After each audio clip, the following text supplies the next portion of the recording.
करने के लिए इंसान को क्लैरिटी की जरूरत होती है। क्लैरिटी उसके पास हो जिसकी वजह से वो कामों में एक्सेल अचीव कर सकता है। तो दो चीजों के फर्क को समझना बहुत जरूरी है। एक है अप्रोच, नुक्ताए नजर, दृष्टिकोण, और एक है मेथड, तरीकाए कार। इंसानी जिंदगी में जब हम कोई काम करते हैं तो जरूरत है कि सबसे पहले अपनी अप्रोच को सही करें, उसके बाद अपने मेथड को सही करें। तो हम कह सकते हैं अप्रोच का मतलब है नुक्ताए नजर, दृष्टिकोण, पॉइंट ऑफ व्यू, किसी चीज को हम कैसे देखते हैं। मेथड का मतलब है तरीकाए कार, कि किसी काम को हम कैसे करते हैं। तो एक चीज का ताल्लुक आइडिया से है, सोच से है, एक चीज का ताल्लुक प्रैक्टिस से है। तो अप्रोच और मेथड, इसकी क्लैरिटी हमारे कामों में क्लैरिटी लाती है। यहां मैं 3 मिसालें दूंगा। फॉर एग्जाम्पल बॉडी के सिलसिले में हमारी अप्रोच क्या है। अगर हम बॉडी को एक व्हीकल समझते हैं, यानी हम समझते हैं कि जिस तरह गाड़ी को सही रखा जाता है उसी तरह बॉडी की भी केयर की जाती है, और खाना फ्यूल की हैसियत रखता है। तो जब हमारी अप्रोच बॉडी की तरफ व्हीकल की होगी कि बॉडी एक व्हीकल है, खाना एक फ्यूल है, तो फिर हमारा मेथड बिल्कुल बदल जाएगा। तब हम सूरज के साथ खाना खाएंगे, जैसे जैसे सूरज निकलेगा हम हैवी खाना खाएंगे, लेकिन 1 बजे के बाद जैसे जैसे सूरज डाउन होगा हम खाना कम करते चले जाएंगे। यानी हम खाने की क्वालिटी, खाने की क्वांटिटी, खाने के टाइमिंग, इन तीनों को कंसीडर करेंगे, और हम ग्राउंड पर नजर आएंगे, हम एक्सरसाइज करेंगे।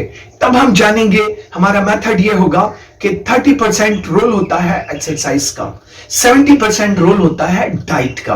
आप कितनी ही अच्छी एक्सरसाइज करें, 30% से ज्यादा वो इफेक्ट नहीं करती। 70% जो रोल होता है वो डाइट का होता है।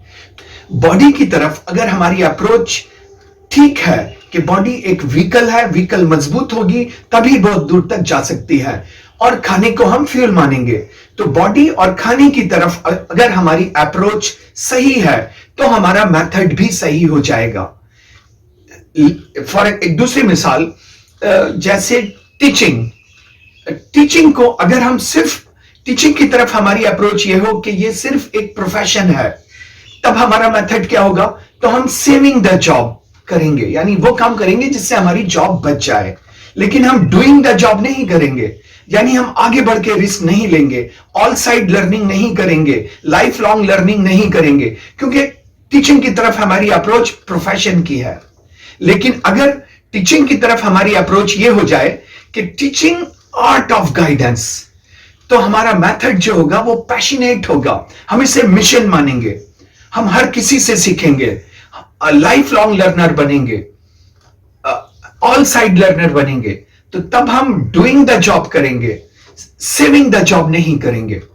तीसरी मिसाल कि अगर हम लाइफ को मजा माने, लाइफ की तरफ हमारी अप्रोच हो हेडोनिज्म की, कि जिंदगी का मकसद मजा लेना है, तो हम करप्शन भी कर सकते हैं, मजे के लिए अच्छे बुरे दोनों रास्ते अपना सकते हैं। लेकिन अगर लाइफ की तरफ हमारी अप्रोच ये हो कि human life is a test and trial, ये इम्तहान है, तो फिर हमारा जो मेथड है वो बिल्कुल बदल जाता है। हम खुदा का शुक्र भी अदा करते हैं, इबादत भी करते हैं, और हम चैरिटी भी करते हैं, हम सोशल सर्विस भी करेंगे, ताकि हमारा जो इम्तहान है उसमें हम अच्छे से कामयाब हों।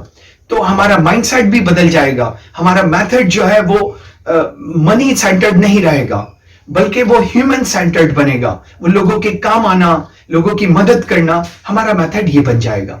तो अहम बात यह है कि सबसे पहले अपनी सोच में क्लैरिटी, फिर अपने तरीकाए कार में क्लैरिटी, अगर ये आ जाए तो हमारा काम एक्सेल लेवल पर पहुंच जाता है। तो इंसानी रवैयों में, समाज में हम कैसे डील करें, कामों को कैसे करें, हमारी इंडिविजुअल लाइफ कैसी हो, सोशल लाइफ कैसी हो, तो चीजों के सिलसिले में सबसे पहले अपनी अप्रोच को क्लियर कीजिए। अप्रोच यानी पॉइंट ऑफ व्यू, नुक्ताए नजर के उस चीज को हम कैसे देखते हैं या कैसे समझते हैं। किसी चीज को जैसा हम समझते हैं उसी के मुताबिक ही हम काम करते हैं। तो हमें सबसे पहले اپنی اپروچ کو صحیح کرنا چاہیے کہ کسی چیز کو ہم کیسے دیکھتے ہیں، کیسے سمجھتے ہیں. پھر ہمیں اپنے میتھڈ کو صحیح کرنا چاہیے کہ طریقہ کار کہ اس کام کو پھر ہم کیسے کرتے ہیں. تو اس لیے دونوں میں فرق ہے، اپروچ اور میتھڈ. اس کی کلیئرٹی ہمیں ایکسل لیول پر لے جاتی ہے.